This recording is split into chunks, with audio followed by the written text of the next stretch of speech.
नमस्कार, मैं मोहम्मद आसिफ और आप देख रहे हैं इस पे नई न्यूज। इस पे नई न्यूज में आज बात करने वाले हैं राज ठाकरे की। राज ठाकरे की ताकत क्या है? क्या शिवसेना पर कुछ आक्रमण कर पाएंगे? क्या शिवसेना को कमजोर कर पाएंगे? क्या शिवसेना को लेकर जो नीति बनाई जा रही है, क्या उस पर कुछ अटैक कर पाएंगे? ये तमाम सवाल जिसकी जानकारी आज इस वीडियो में लेंगे। और आखिर में एक और सवाल, क्या राज ठाकरे की गिरफ्तारी तो नहीं हो जाएगी? ऐसा मैं क्यों कह रहा हूं, ये जानना बेहद जरूरी। पहले ये पूरे मामले को समझते हैं। मामला क्या?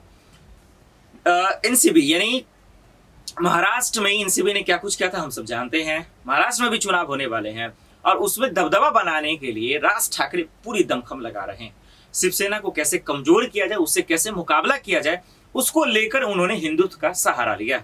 हम सब जानते हैं कि हिंदुस्तान की राजनीति में धर्म का कैसे फायदा उठाया जाता है, इस्तेमाल किया जाता है और धर्म पे राजनीति किया जाती है, और उसी चीज को राज ठाकरे कर रहे हैं। राज ठाकरे ने अचानक से आकर लाउड स्पीकर को लेकर बयान दे दिया। उनको तकलीफ हो रही है लाउड स्पीकर से लेकर, उन्होंने तो चैलेंज भी दे दिया, धमकी भी दे दी कि अगर ऐसा नहीं होता है तो कहीं ना कहीं राज ठाकरे 3 मई तक अल्टीमेट दिया, यानी ईद के आखिरी दिन तक का, तो फिर वो उसके सामने हनुमान चालीसा बचाएंगे। उनका ऐलान करना अभी 3 मई तो आया भी नहीं है। पूरे हिंदुस्तान में ढंडोरा पीट रहा है, लोग जो है अलग अलग जगहों पे कर रहे हैं और किस तरह से हिंसा की तस्वीरें आ रही हैं हम सब जानते हैं। देश में कानून किस तरह से काम कर रहा है ये भी जानना। बहरहाल, तो इसके पीछे कहीं ना कहीं जो है वो हिंदुत्व के सहारे जो है अपनी राजनीति चमकाने की कोशिश कर रहे हैं, जो कहीं ना कहीं सफल नहीं होने वाला है। और वो इसलिए क्योंकि महाराष्ट्र में इस वक्त शिवसेना की खूब पकड़ है, क्योंकि जब से बीजेपी से उनका नाता टूटा है वो जमखम से जो है अपनी कर रहे हैं। अब जो दूसरा सवाल है, तो जो राजनीति के हिसाब से कहीं ना कहीं राज ठाकरे की जो मंशा है, जो इरादा, क्योंकि वो अयोध्या में आने वाले हैं, तो पूरी तरह से अपने आप को ये पेश कर रहे हैं कि हिंदुत्व के वो मसीहा हैं। इसी को लेकर संजय राउत ने भी हमला किया था। उन्होंने कहा था कि हिंदुत्व हमारे खून में, हमें ज्यादा बताने जताने की जरूरत नहीं है, हनुमान चालीसा बजाने से हम हिंदू नहीं हो जाएंगे।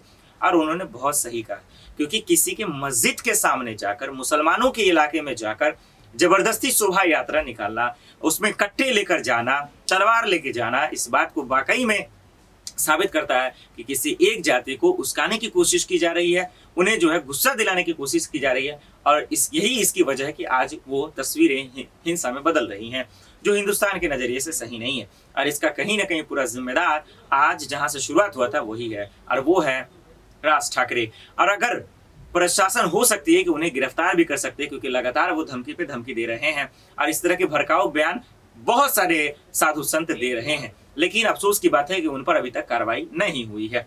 अब देखना होगा कि आखिर शिवसेना उस पर उन्होंने साफ कह दिया है कि बिना इजाजत के जो है लाउड स्पीकर नहीं बजेंगे और कोई भी शोभा यात्रा नहीं निकलेंगे। यूपी में भी ऐसा ही सीएम योगी ने एक्शन लिया।